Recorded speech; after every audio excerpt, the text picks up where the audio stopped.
What's up guys, Michael here, and I'm back after some time off, and let's just get right into it. We're going to talk about the last Saturday's fight night, Dustin Porier versus Justin Gaethje, and I'm going to cover the whole main card, that's 4 fights, and starting with the main event, Justin Gaethje versus Dustin Porier.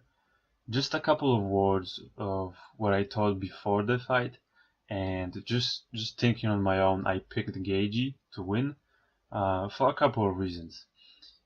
After his last fight with Eddie Alvarez, people thought that he was exposed, but it was an interesting fight, and it was actually the best fight of both Eddie's and Justin's career. And the thing about Justin is that he makes guys fight his fight, which is to exchange with him, because, well, that's what he's good at. He packs a punch, and he can take a punch. Although Justin lost his last fight, it was the best performance of his career. He used to take a shot to give a shot, and yeah, he got knocked out in that Eddie Alvarez fight, but it was harder to hit him clean. His defense, although simple, was effective. That double forearm guard reminds me of Pride Shogun Hua, and that brings back some nice memories. Anyway, what was interesting about this matchup is that both of those guys are kind of similar. Both like to pressure, both punch real hard, both good in the clinch. So when you have both fighters who like to pressure, they will either meet each other in the middle of the cage and exchange, which at this high level doesn't happen often, and the reason for that is that even though both of them want to exchange with their opponents, they don't necessarily want to do it on equal grounds, meaning that they prefer to exchange on their terms, which is with their opponents back against the cage, where their feet are square and there's not a lot of power behind their shots. The question before the fight was who will be the fighter moving forward and hold the initiative. So the fight starts and Justin is already kicking Poirier's lead leg, which is smart, taking away that base, and because of the lead leg being the one that dictates the direction of your movement, if you want to move forward, so the rest of your body follows your lead leg, so it was a smart tactic for Justin to kick that leg. And man, there was a lot of action right away. It turns out that Justin was the one who will be moving forward for the majority of the fight, and I felt like Poirier might take a page out of Eddie Alvarez's book and attack the body, which will eventually open up the head.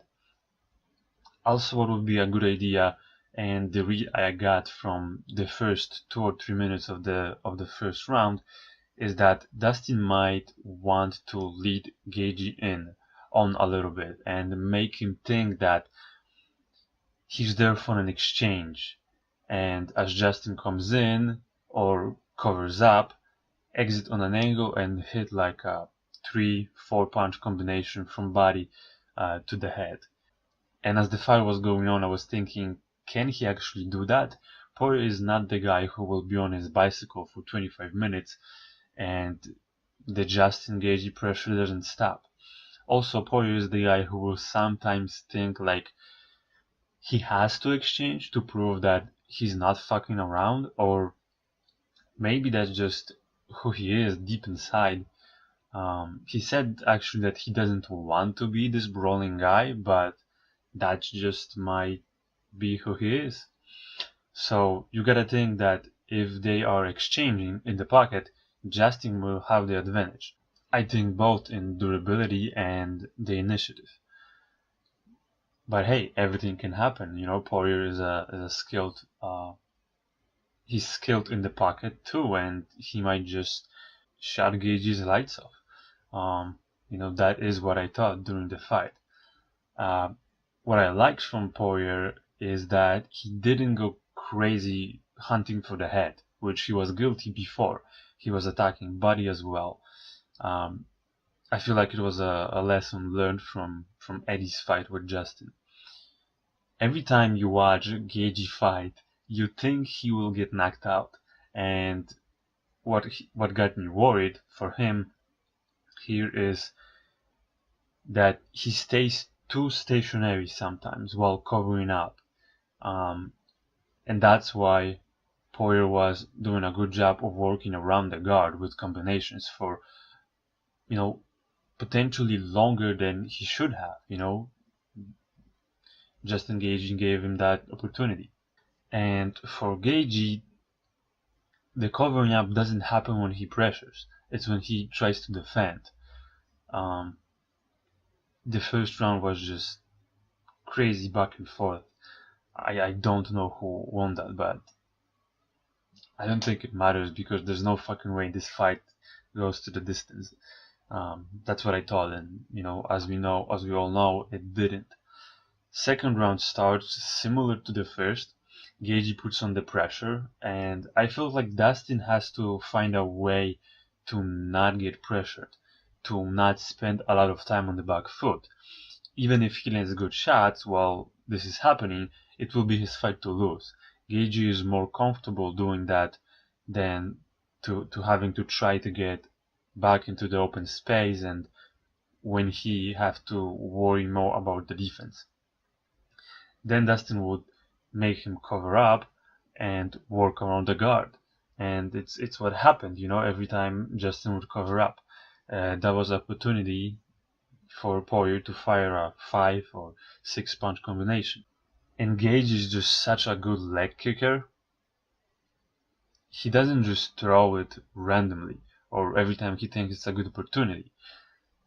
He's really calculated about them, which is crazy because he's a crazy man, and this fight was fucking crazy too, and which ultimately, it was the shot that, it was the leg kick that got him in trouble.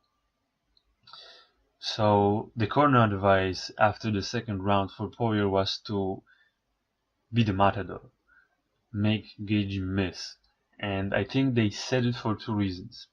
First is the leg kicks. If you move your feet, it's harder to get leg kicked.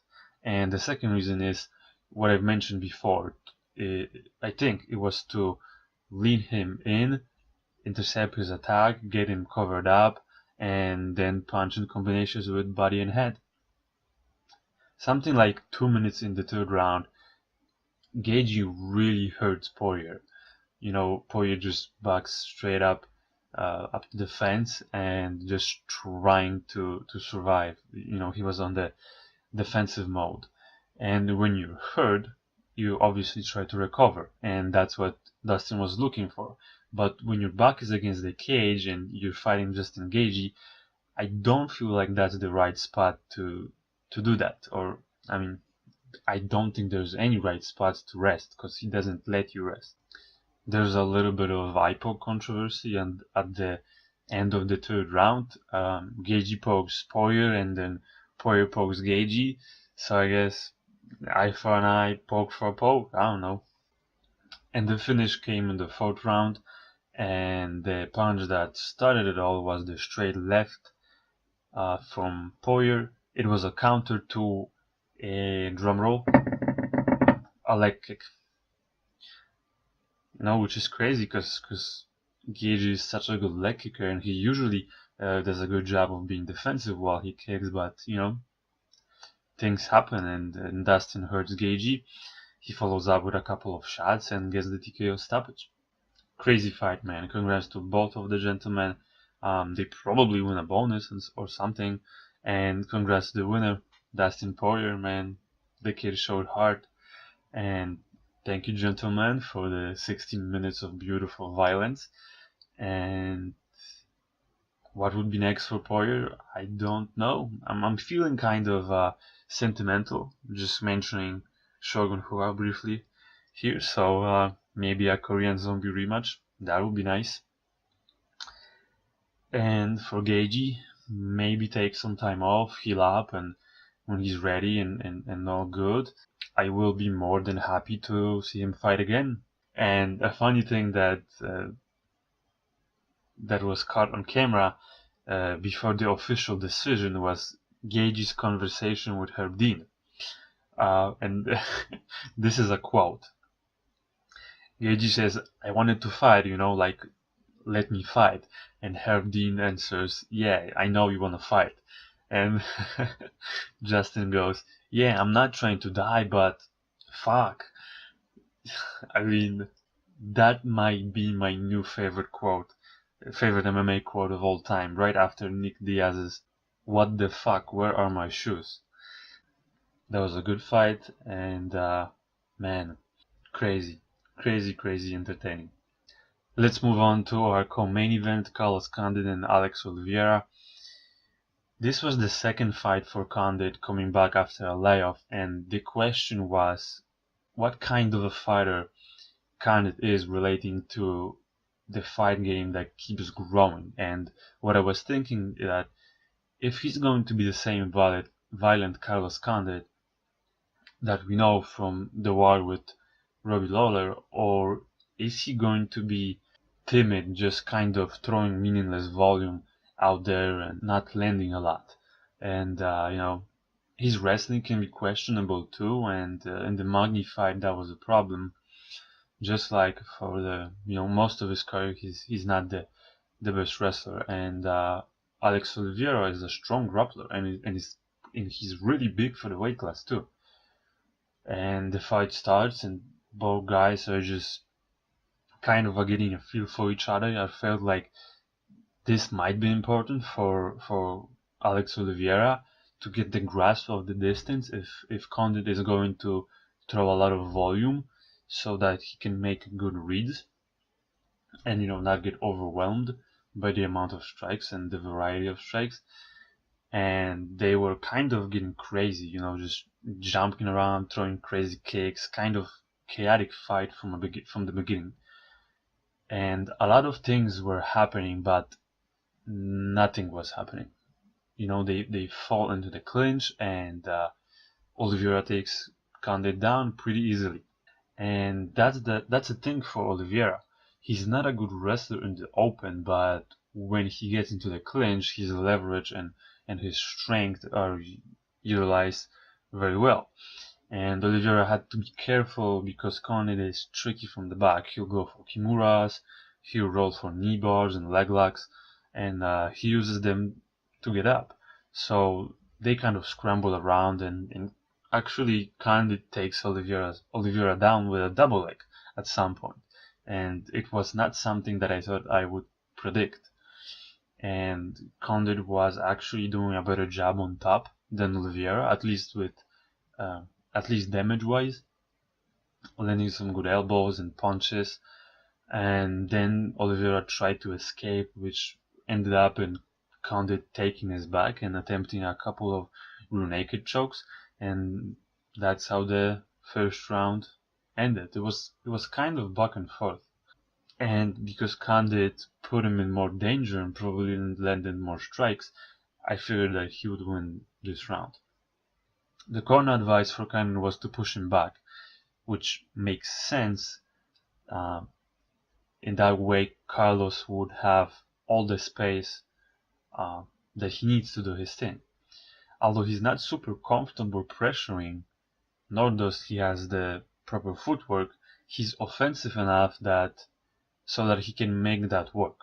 And from the beginning of the second round, there's an exchange where Condit gets crazy. He attempts like a flying knee that turns into a kick, and Oliveira catches that kick, and Condit tries to take Oliveira's back again, and just ends up on bottom. I mean, that was kind of a high risk, high reward situation.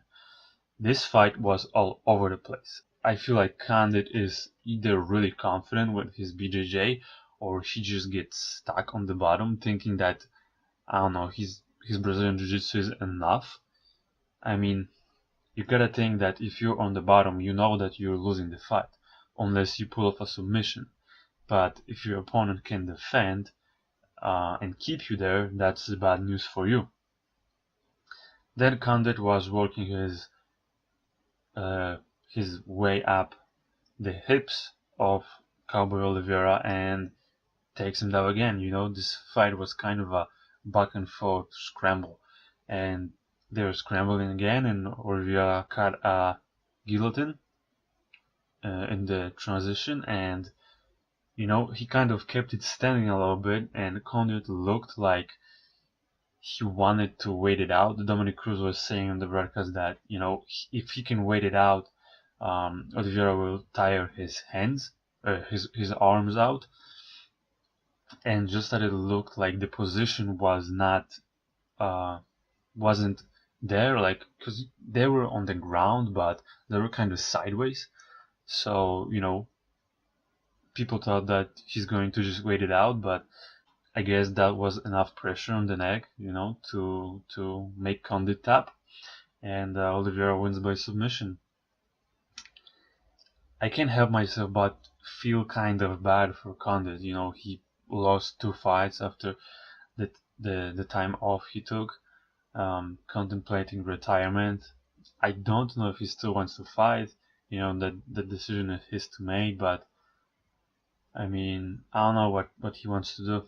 Whatever he decides to, um, the kind of violence will always remain in our hearts. I feel like, I don't know, if he wants to continue, maybe give him a fight with a guy that doesn't wrestle. I feel kind of bad for him. I hope he figures things out. Let's move to our next fight. That is Israel Adesanya and Marvin Vettori. Israel Adesanya coming into the UFC with a lot of hype, and I feel like rightfully so. There's a lot of tape on him from his boxing and kickboxing days, and he's been fighting in MMA since like 2012. And as on every prospect's path, there will be a test. I felt like this will be the test for Adesanya and Marvin Vettori. Even though Vettori gives up 4 inches in height and something like 5 or 6 in reach, he's a big middleweight.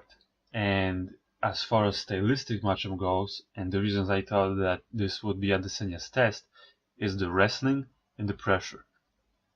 Vettori trains at King's MMA, and one of the things you have to think about King's MMA fighters, and the one thing that Master Rafael Cordero, the head coach of King's MMA, specializes in, is the pressure. So I thought that Vettori will try to pressure, get it on the cage, and wrestle. And the other thing that had me worried about Adesanya is Vettori's output.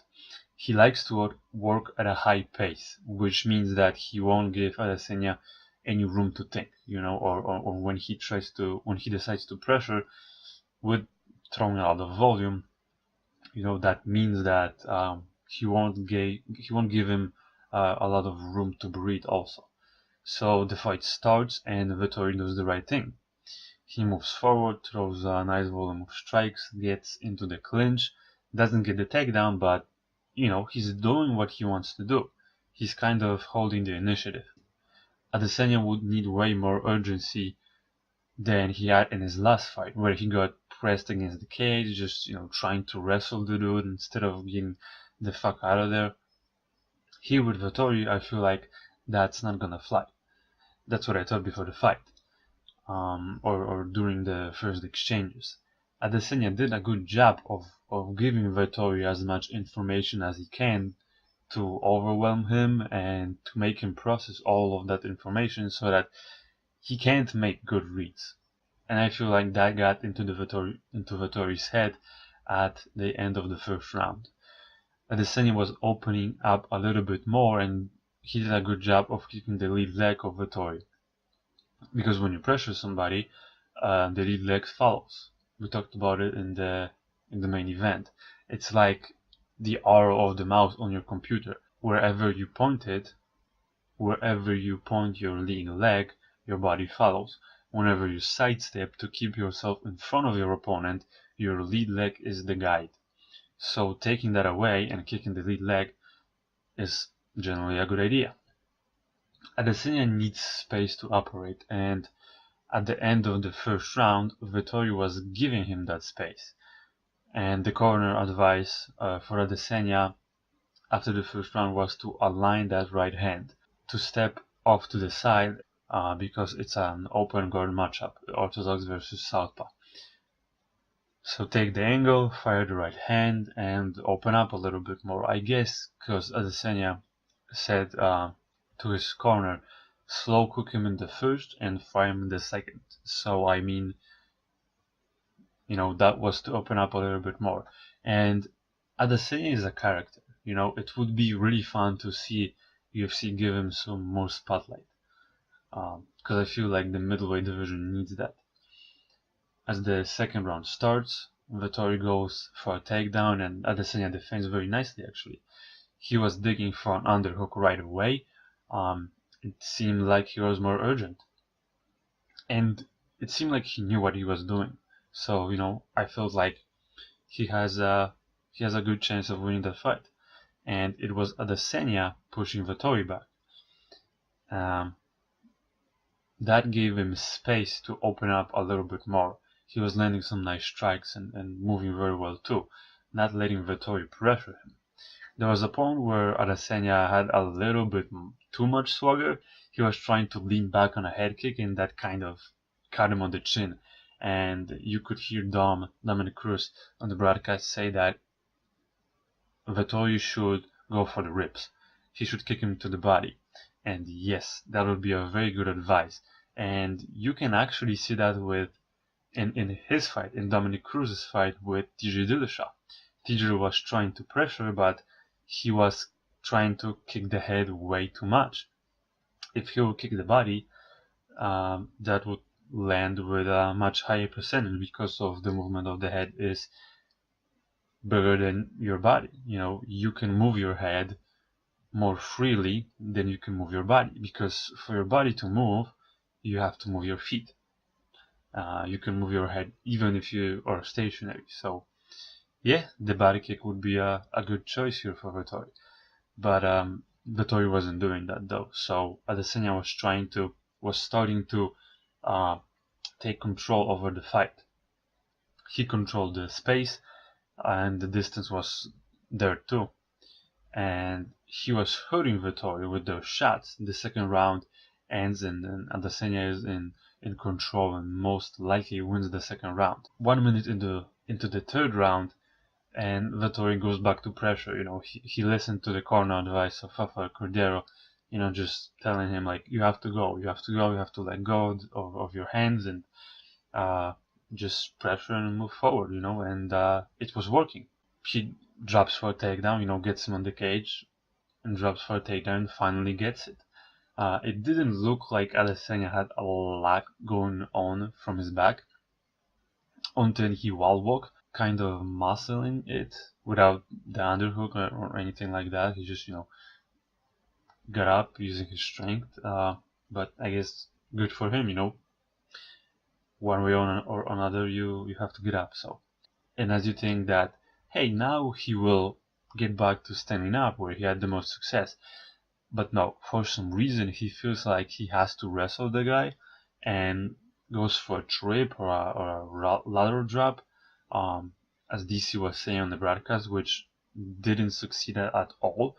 So he ended up, they ended up scrambling and then ended up in the clinch. And Adesanya tries again to kind of shake Vettori off of him, but ends up, being at the wrong end of the takedown from Vettori. So then Herb Dean separates them. It's like 1 minute to go, and they kind of go back and forth. Even though Adesanya probably lost the third round, I think that he won a clean 1-2 decision. He got a split decision, which I can't be mad about. So, winning the first and the second round, that's how I saw it. So what would be next for Adesanya? He's an exciting fighter and he actually has personality, but he still needs to work on his wrestling. He's a very good striker, but give him like 2 or 3 fights before he gets a top 15 opponent. Well, actually, this is the middleweight division, so it might happen sooner than later. I don't know. I feel like every prospect has to go through a kind of a stage where he leaves the familiar nest and goes around and just trains around. That happened to a lot of guys, and it usually works out well for them. Just travel around, train around with different people, get some different ideas, different mindsets, different ideologies, and that will just help you grow. So I hope that he does that. Let's talk about our last fight, Michelle Waterson and Courtney Casey. Before this fight, you look at the physicality of those two ladies, and Casey has something like a 5-inch reach advantage, and she's taller too, and she has good boxing. So you think that she might want to stay on the outside, but in this matchup, Watterson is the outside fighter, and Casey can scrap, and sometimes she even wants to. So she has to be close in order to land the combinations. And as far as wrestling goes, Watterson has good coaches, and you think that they would want to cover that area of the fight game. And because she's a striker by trade, and Casey's takedown defense is inconsistent, I would say. So I feel like the wrestling could be something that Watterson uses, something that she has in her back pocket. And as the fight starts, you have Casey wanting to move forward and Watterson moving like an outside fighter, circling, getting in with her shots and then getting out. It also looked like a bull chasing a matador. Casey wanted to get close and then hit her with one big shot that could change the dynamic of the fight. But the problem with that was that Casey was following Watterson. She wasn't cutting her off, and her approach seemed a little bit processless, meaning that there's no process in action to get where you want to get. You just want to hit her with one big shot, and that's how it looked like in the very beginning. And it kind of works for Casey because later on Casey hit Watterson with a big left hook, and you could see why she thought it could work. Casey gets into the clinch, and first of all, she looks bigger, much bigger than Watterson, and she I would say that she would be stronger, so she was in control of the clinch for a little bit. Um, Watterson got out really well, and the same thing kind of happened for Casey again. She landed a big right hand and got into the clinch, and Watterson again did a good job of getting out. You could see that Watterson had to keep moving her feet. In those two occasions where she got hit with those big shots, she was standing in front of Casey. And later in the first round, she wasn't moving around that well. So Casey was landing more and more of those big shots. I talked about wrestling before and how Watterson's camp has a good wrestling program. And she took Casey down. And Casey's tricky from the back.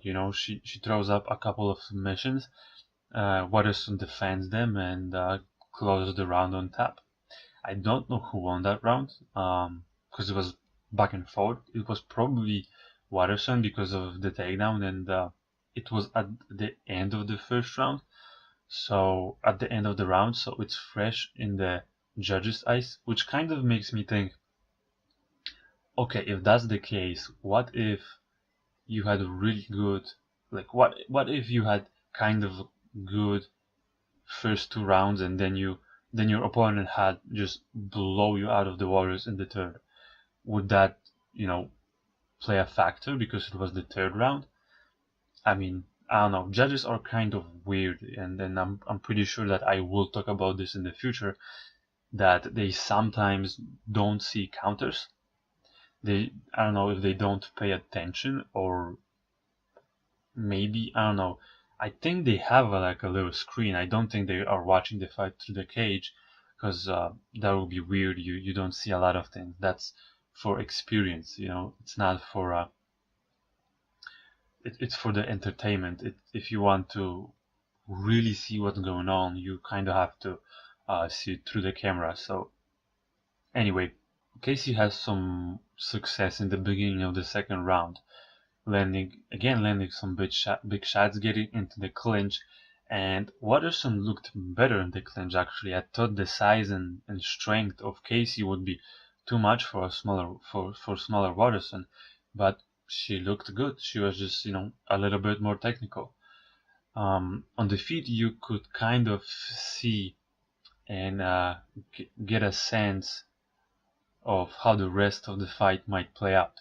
If Watterson keeps moving laterally, she will be able to avoid big shots from Gaethje and get in and get out, score some points of her own, and get a decision, maybe get a takedown again. But if she stays stationary, Gaethje will land 1 or 2 strikes at a time, fall into the clinch.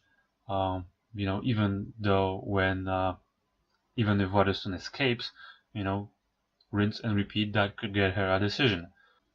But also what could change the dynamic of the fight was the wrestling of Michelle Watterson. She got a takedown and hold Gaethje down, and she was landing some good strikes too. I want to touch upon something that the broadcast was talking about. When you get taken down, you have basically 2 options.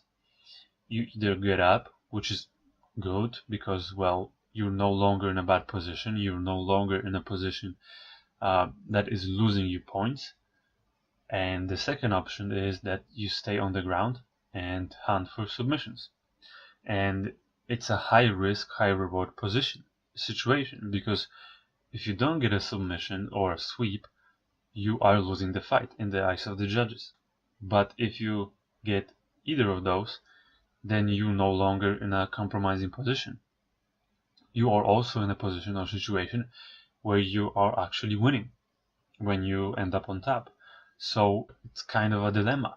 I think it was Coach First Zahabi who was talking about it and who's teaching his guys that you have something like 90 seconds to try and win by submission, and then you gotta get up because it's too risky. You're losing too much time. I feel like that's a good idea, because if you want to go for submissions, you better be somebody like Verdum or Brian Ortega. But as we saw in this fight, Gaethje wasn't afraid to do that. And Watterson defended those submission attempts, so Gaethje lost the gamble and spent most of the round on her back. And even though she was attacking submissions, they weren't successful. So in the eyes of the judges, she probably lost that round. It's kind of what the guys on the broadcast were talking about. And it's what her corner told her after the second round. You can't go for submissions. You gotta get up. So the third round looks pretty much the same. A little bit of clinch with wrestling having control over it, just a little bit more technical. Then she gets a takedown and lets Gaethje go to her back. She transitions for an armbar, which was, like a little bit of a comeback. And unfortunately, it was just too little time to finish. As she stretches the arm, the buzzer goes off, and the fight ends with that. I feel like if she got there a little bit faster, maybe she could turn it around. I don't know. Maybe she could pull off a submission. But anyway, it was a good fight. Uh, I feel like just not enough urgency from Gaethje. Just getting stuck on the bottom instead of getting up. And Watterson wins by a split decision. It wasn't as much entertaining as the main event, but I feel like we learned a lesson here. So, that was a good card, a good main event. Definitely, people are going to remember this fight, and I had fun watching it, and I had definitely a lot of fun talking about it. So I appreciate you listening, and see you soon.